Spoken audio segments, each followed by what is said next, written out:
Shalom, saudara dimanapun Anda berada. Anda yang sementara menikmati betapa indahnya hari ini, dan Anda juga yang sudah berlelah mungkin bekerja, memulai pekerjaan, tapi saya selalu mengingatkan jangan lupa untuk bahagia. Ini penting bagi saudara agar tidak mengalami kejenuhan, tidak mengalami kepenatan, tapi terus hati yang penuh bahagia itu mendatangkan sukacita yang luar biasa. Jumpa lagi dalam Revive Your Soul. Dan sore ini saya akan baca Alkitab dan bagikan berkat bagi saudara dari 1 Korintus pasal 13 ayatnya yang pertama. Firman Tuhan berkata demikian, sekalipun aku dapat berkata-kata dengan semua bahasa manusia dan bahasa malaikat, tetapi jika aku tidak mempunyai kasih, aku sama dengan gong yang berkumandang dan canang yang gemerincing. Tema khotbah saya merajut kasih. Kitab Korintus ini berbicara tentang kasih secara besar, secara globalnya adalah Allah mengajarkan umat percaya, Allah mengajarkan kita agar kita mampu untuk merajut kasih dalam kehidupan hari demi hari sebagai masyarakat, sebagai manusia sosial yang harus selalu bersosialisasi dengan keadaan, dengan lingkungan, dengan sesama manusia. Memang kita menyadari bahwa merajut kasih bukanlah hal yang mudah. Sebagaimana seseorang melakukan kegiatan sulaman, tentu akan mengalami beberapa hal untuk mendapatkan hasil yang terbaik, dan itu tidak mudah. Seperti harus adanya tantangan, dia harus mengalami tangan yang tertusuk jarum, atau mungkin dia lelah, dia merasakan ada sesuatu yang kurang dengan apa yang dia lakukan. Tapi kalau dia berhenti untuk melakukan itu, maka tentunya tidak ada hasil yang terbaik yang dia akan lakukan. Demikian pula dengan saya dan saudara, dimanapun Anda berada yang mendengar channel YouTube saya ini, saudara, ketika kita akan merajut kasih, ada beberapa hal yang harus kita kerjakan, dan berapa bagian yang akan saya bagikan kepada kita. Tidak semudah kita bayangkan, tidak semudah kita balikan telapak tangan berbicara tentang merajut kasih. Yang pertama adalah harus dimulai dari firman Tuhan. Seseorang yang ingin merajut kasih, dia harus punya dasar adalah firman Allah. Karena Tuhan berkata tidak mungkin kita bisa mengasihi Allah yang tidak kelihatan, lalu kita berkata kita tidak mengasihi juga manusia yang kelihatan di hadapan kita. Kalau kita ingin berkata aku mengasihi Tuhan yang tidak kelihatan, maka orang yang kelihatan di depan kita, kita pun harus mengasihinya, bukan membencinya. Oleh karena itulah kasih itu harus dilandasi oleh firman Tuhan, dimulai dari firman Tuhan. Landasan kasih adalah firman Tuhan. Maka Yakobus pasal 4 ayat 17 berkata, jadi jika seseorang tahu bagaimana ia harus berbuat baik, tetapi ia tidak melakukannya, ia berdosa.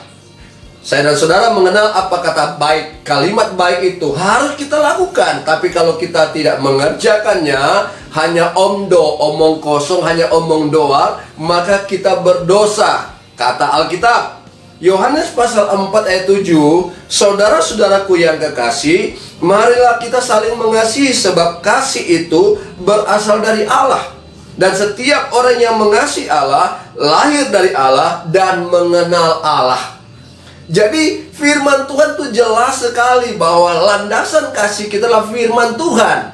Firman itu siapa? Firman itu Allah sendiri. Dan Allah yang memulai mengajarkan kepada kita bagaimana dia merajut kasih. Kita jatuh bangun, mengiring dia, mengasihi dia. Kita tidak mampu untuk mengasihi Allah, tapi Allah seterus dan seterusnya merajut kasihnya, tiada hentinya, tiada batasnya. Dia lakukan, dia kerjakan bagi saya dan saudara. Jadi mari kita jadikan firman Allah itu sebagai landasan untuk kita mampu merajut kasih kepada saudara kita, kepada rekan-rekan kita, kepada orang-orang di sekitar kita, bahkan dimanapun mereka berada. Biarlah kita mampu untuk merajut kasih itu. Yang kedua, dalam merajut kasih membutuhkan tindakan, bukan sekedar kata-kata. Banyak orang berbicara tentang kasih, banyak orang mengobrol tentang kasih, banyak orang beriming-iming tentang kasih, banyak orang menjanjikan tentang kasih. Namun semua itu seperti gong yang berkumandang. Kalau akhirnya Anda berbicara kasih, saya berbicara kasih, tapi kita tidak mampu melakukan itu. Sama dengan canang yang gemerenjing, suaranya nyaring, tapi nol besar, nilainya tidak ada, isinya tidak ada. Karena tidak punya action, tidak punya tindakan. Kita berkata kita mengasihi orang lain, tapi kita tidak berbuat. Namun sebaliknya kita membenci, maka semuanya itu sama seperti gong yang berkumandang dan canang yang gemerenjing. Kelihatannya nyaring, kelihatannya wow besar, bagus, dengan luar biasa, menyatakan berbicara orang lain tentang kasih. Tapi setelah ditelusuri kehidupan kita, ternyata semuanya nol besar, tidak sesuai dengan praktek apa yang kita sampaikan. Sehingga mari saudara, Alkitab mengatakan bicara kasih itu bukan kata-kata, tetapi harus ada tindakan. Kalau hari ini hanya Anda menyebarkan tentang kasih tapi hanya kata-kata, tinggalkan itu. Berbuatlah supaya orang boleh melihat makna kasih itu yang sesungguhnya. Berbuatlah supaya orang tahu itulah kasih yang Tuhan ajarkan kepada kita. Dalam tindakan pasti ada hambatan. Mungkin kita difitnah, mungkin kita diejek. Oh, orang baik, orang penuh kasih. Dan banyak orang yang tidak suka kalau kita berbuat baik, berbuat kasih. Tapi Allah mengajarkan kepada kita harus terus, bahkan Dia katakan kasihilah musuhmu. Kalau engkau ingin berbuat kasih dengan tindakanmu, engkau harus mengasihimu. Berapa musuh yang saudara miliki hari-hari ini? Tuhan mengajarkan kasihilah mereka, jangan berbenci kepada mereka. Karena kalau Anda sudah membenci, saya membenci, maka kasih itu tidak akan nyata karyanya. Kasih itu akan sia-sia. Kasih itu akan kelihatan gelap, kosong, dan tidak memiliki makna apapun dalam kehidupan kita.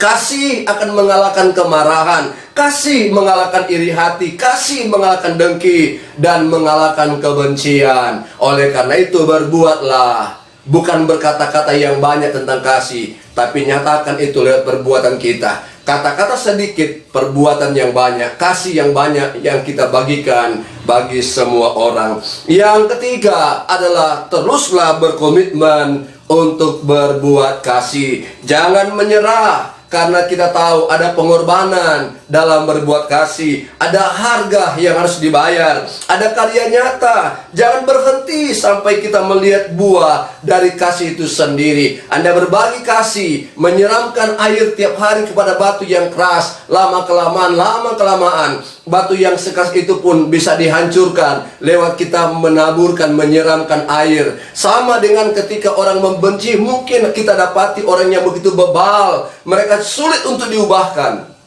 Tapi ketika kita berbagi kasih kepada mereka, kasih itulah yang mengubahkan orang tersebut. Sehingga sekali waktu akan terjadi pemulihan yang luar biasa. Ada sesuatu yang diubahkan lewat kita berbagi kasih. Dan itulah yang Tuhan berikan kepada saya dan saudara.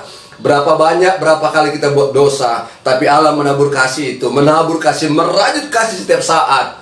Akhirnya kita boleh bertobat, terima Yesus sebagai Tuhan Juru Selamat. Lakukan terus, rajutlah kasih itu. Walaupun terkadang sakit, walaupun ada luka-luka yang kita alami, tapi dengan kita berbuat kasih, merajut kasih itu selama-lamanya, akhirnya kita akan mendapatkan upah. Kita melihat akan terjadi perubahan bagi orang lain yang walaupun hatinya keras, pikirannya keras, ditegur apapun dia. Tapi kalau kita berbagi kasih, kita akan melihat karya Tuhan besar. Karena Tuhan melakukan kasih yang besar bagi hidup saya dan saudara. Tuhan memberkati. Haleluya. Amin.